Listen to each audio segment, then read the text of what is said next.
First up, the US election. Where are we up to? And I want to give this some solid coverage of really where everything is and what it all means as best that I can in the time that we have. But first of all, this is where we are. It looks like there's going to be recounts in Arizona, Pennsylvania, Wisconsin and Georgia because Biden and Trump are within 1% of each other in those states. There may be others as well, depending how the processes work out. Are they going to change the results? Probably not, to be honest, because the differences in votes are too great. Recounts don't usually make that big of a difference. Mail-in ballots could change that, we'll see, but they'll probably stay roughly as they are. Second, there is an arsenal of lawsuits coming down the pipeline from the Trump campaign. The outcomes of those may change a thing or two, and I'm going to analyse those in just a second. But first I want to make some general notes about the election. It's important to note that it was not the Trump wipeout that it was supposed to be. It was not the carnage that was predicted by the polls and hoped for by the media, and really hoped for by the media, I think.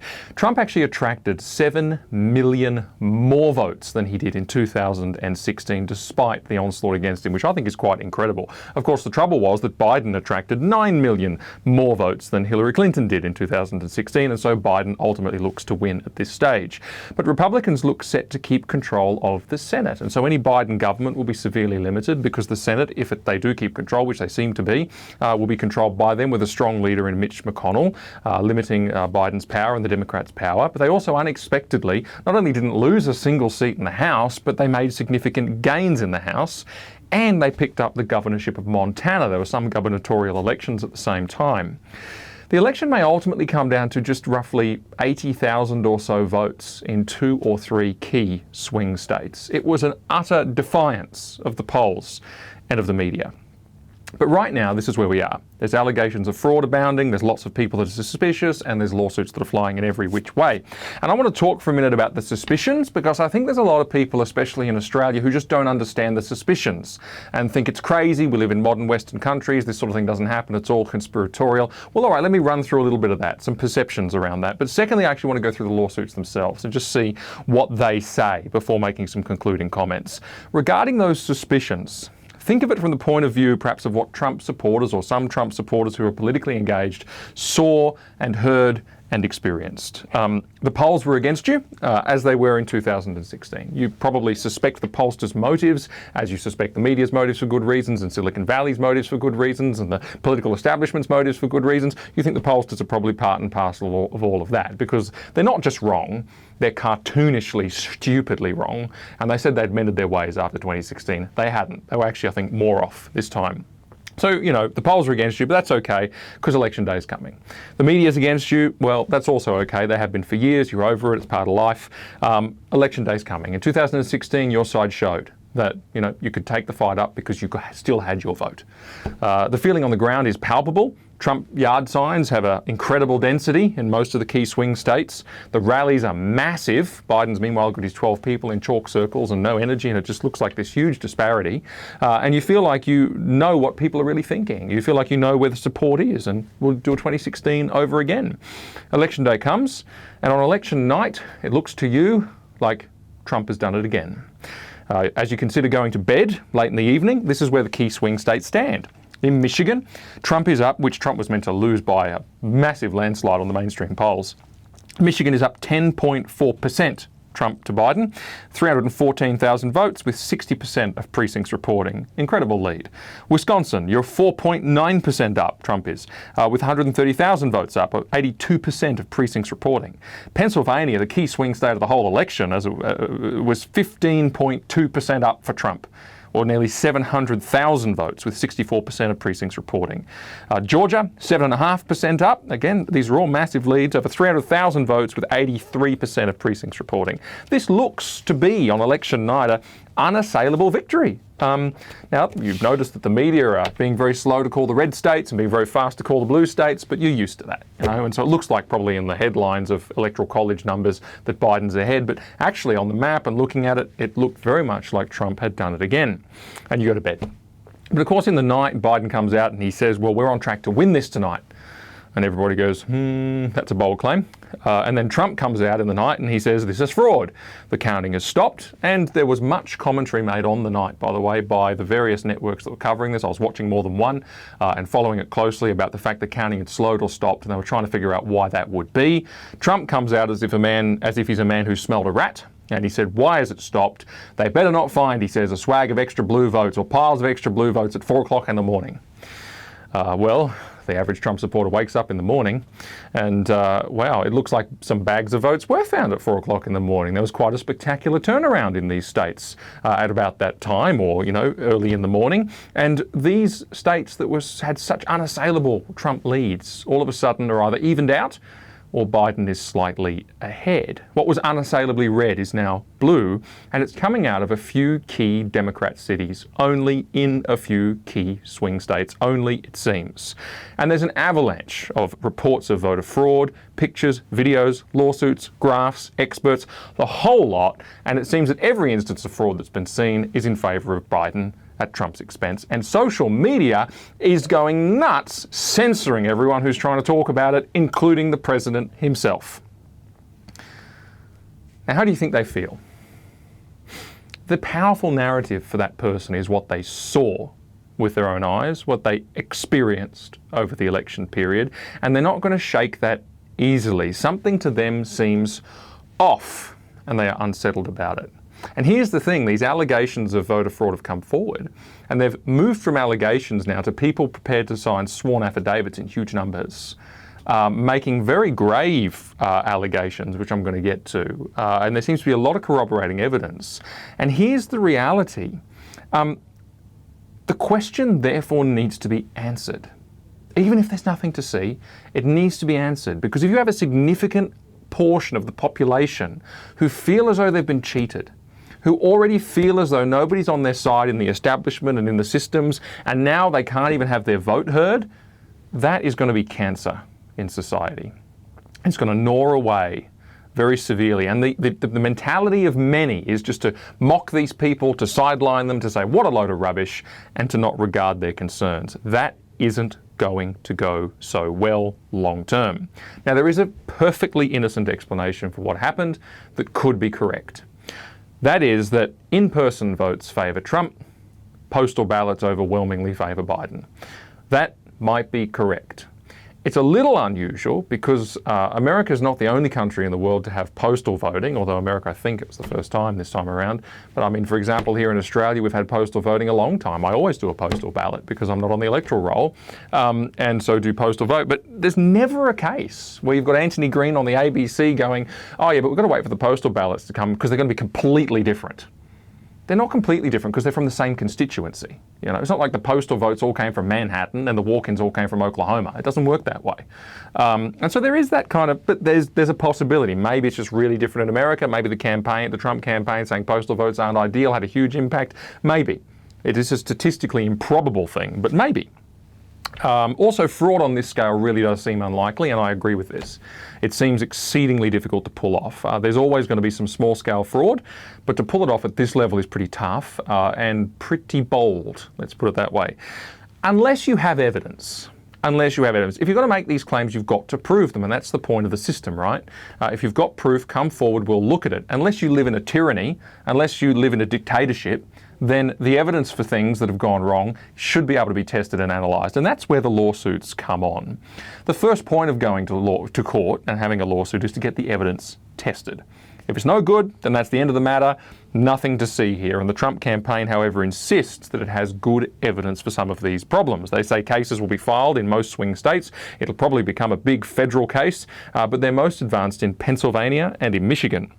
And the cases revolve around two main issues, and they are both related to the mail-in ballots. The first issue is the scrutiny of the ballots. The second issue is when the ballots were received. Regarding the scrutiny of ballots, it's alleged that in key Democrat stronghold voting centres, Republican poll watchers or scrutineers were locked out of the building or forced to stand many feet away from the counting. In Pennsylvania, for example, about 60 sworn affidavits, hundreds of pages, have been supplied by whistleblowers and poll watchers, with more on the way. to allegedly confirm that some 633,000 votes in Pittsburgh and Philadelphia were not allowed to be scrutinised by Republican poll watchers. That's an extraordinary claim, by the way. The watching process is where, the counter is counting and you have scrutineers, people watching on from each party.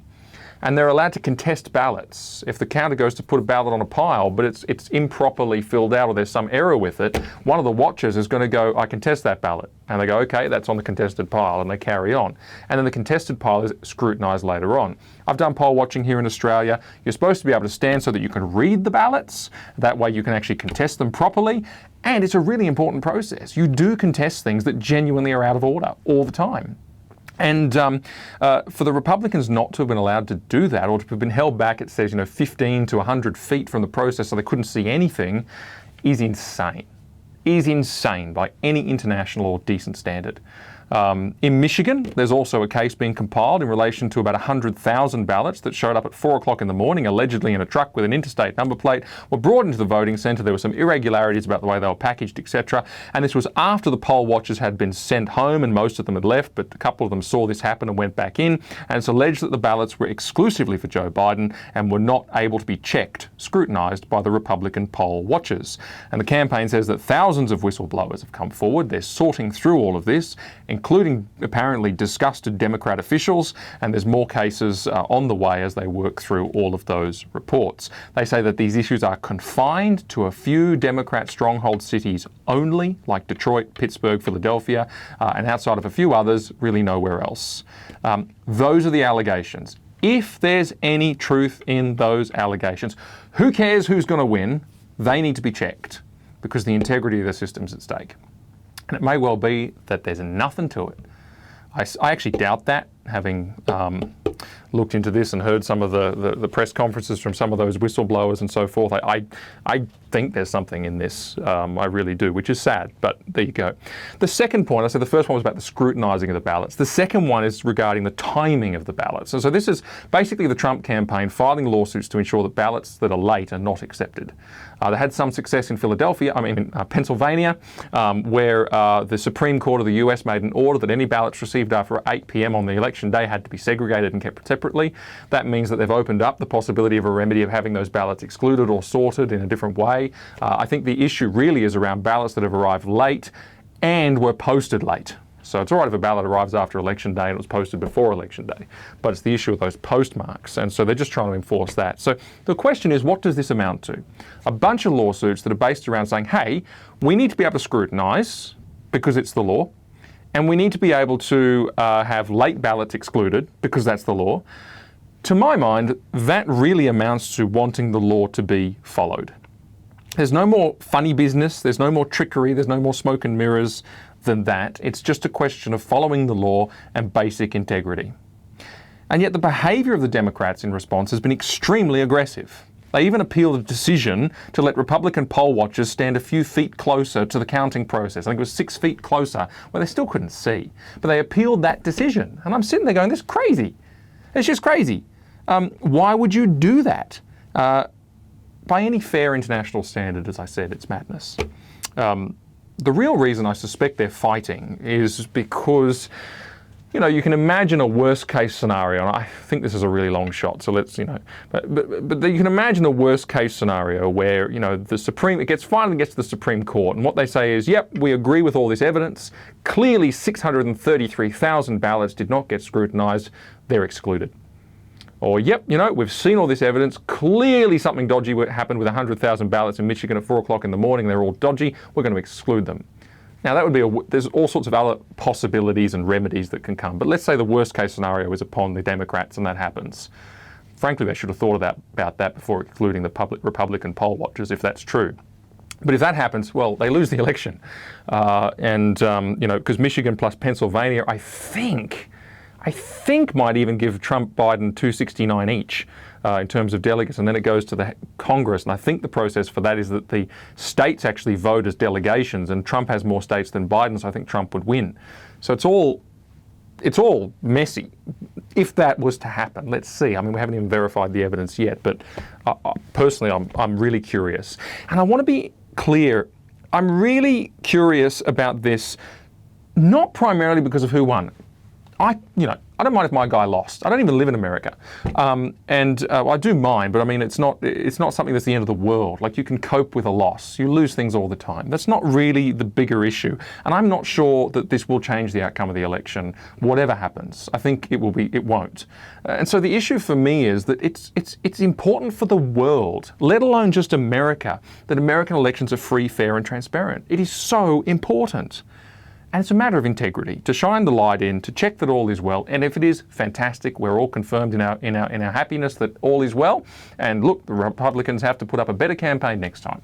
But if all is not well, it's important for America and the world that it is fixed, and that there is a big rap on the knuckles for the arrogant flouting of the law by poll watchers who are simply taking their Democrat majorities too far. Now, if it doesn't resolve, as I said, it'll fester in society like cancer. It will. I fear that's already happening because there is such division in America, but certainly it shouldn't be made worse. And this business of dismissing and arrogantly just walking over the top of people and saying, baseless, unsubstantiated, rubbish. Why doesn't the media show some curiosity, for heaven's sake, and actually go and interview some of these people who signed these affidavits? Why don't they go and find out the information? Of course, they're not interested, which is the real shame of all of this, frankly.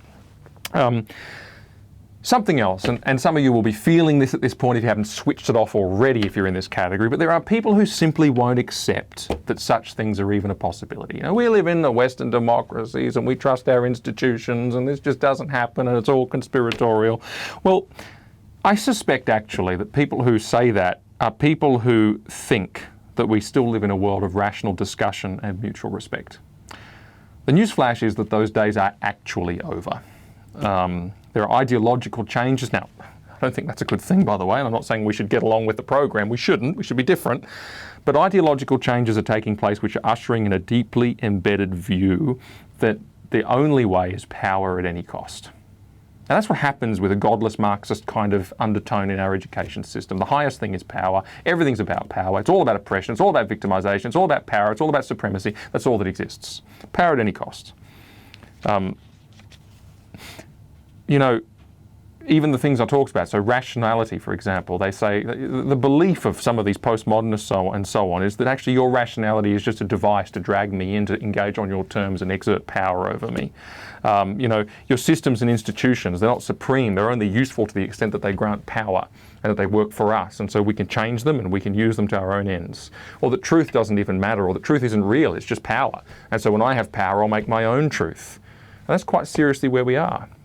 And there are elements, I don't want to just pan everyone who votes Democrat, but there are elements of the left side of politics emerging in America quite strongly, more strongly than they used to by a long way as this sort of ideology gets stronger, where they demonstrate that power at any cost impulse. I mean, the difference between what we're talking about now and the Russia scandal, if we all remember, Russia was the reason that Trump won the election, is that there wasn't one jolly atom of evidence for what they were saying. There's a lot of evidence for this that demands a second look, by the media I would hope, but they're not, so the courts. Also, you can look at the impeachment trial of President Trump. There was nothing to that but politics, to actually try and impeach a sitting president. It's a disgrace. What for? In both cases, it's all politics and power. Or you look at the nomination or the confirmation hearings of Supreme Court justices, particularly Brett Kavanaugh, and remember how that the lies and the filthy, unconscionable and disgusting tarnishing of his character to make him out to be some kind of gang rapist who was responsible for the most unspeakable of crimes, to ruin him and ruin his family with no conscience. Why? Power. Or indeed, you can look at the way that social media, Silicon Valley, censor the Trump campaign 65 times in the lead up to the election. The Biden campaign, not even once. And you look into the reasons for the censorship and the instances and what's it all about. It's about political disagreement, frankly. What for? For power. Why did they kick the New York Post off of Twitter for releasing the Hunter Biden laptop scandal story and then assiduously censor that on Facebook and Twitter and all the rest of it and keep it suppressed? Power. Why did they, when doctors came out in America talking about advancements in coronavirus treatments and the fact that the cause for alarm and fear was not what it used to be, why did they censor it and delete it and take it offline?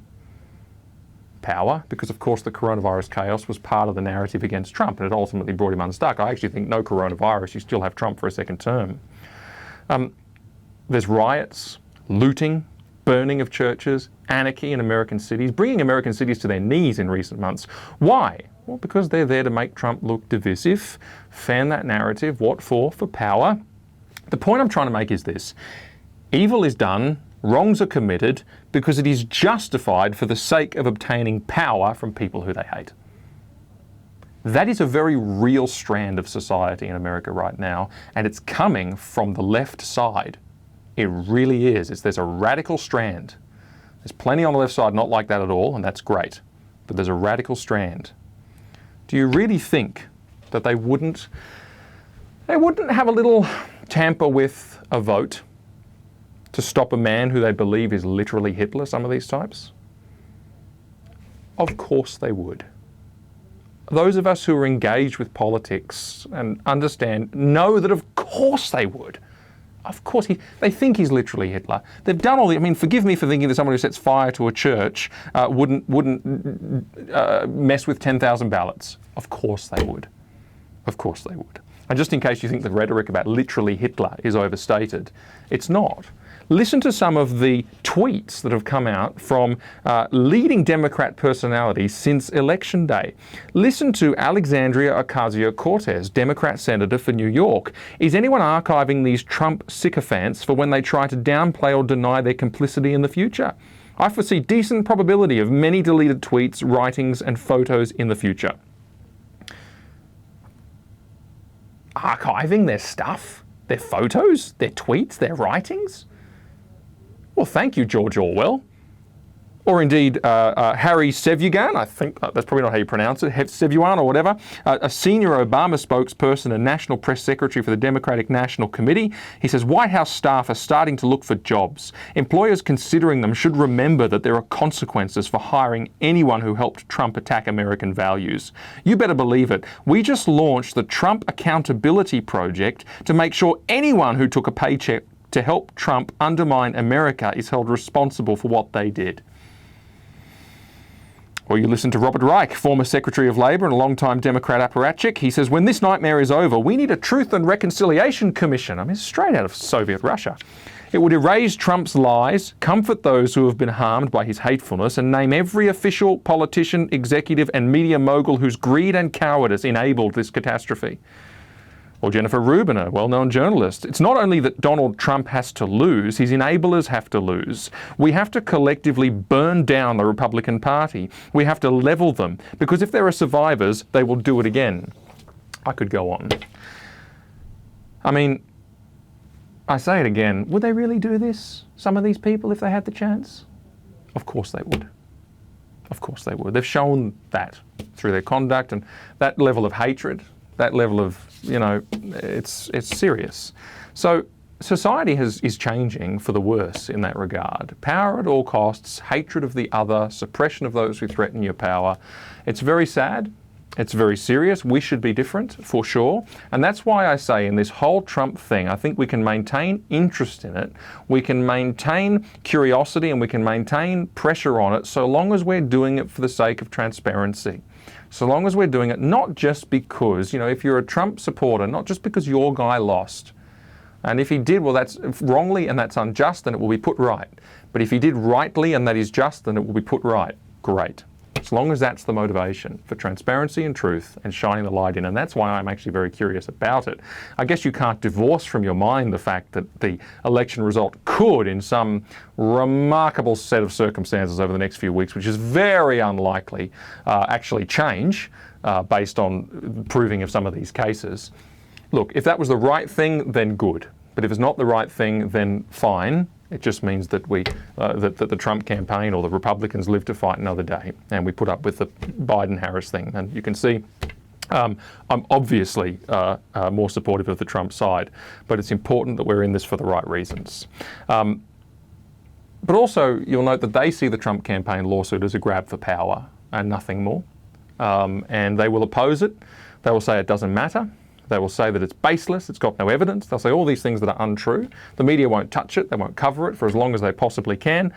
Why? Well, because it threatens power. And also, they will try and take vengeance on those who instigated it, as we just read from leading democratic people. It's really a shame. It's not a world of truth anymore. Or no, maybe it's better for me. It is a world of truth because it's God's world. It's not a culture of truth anymore. It is a culture of power. That's one of the biggest changes to take place in the West at the moment. It's a change we should fight with all we have.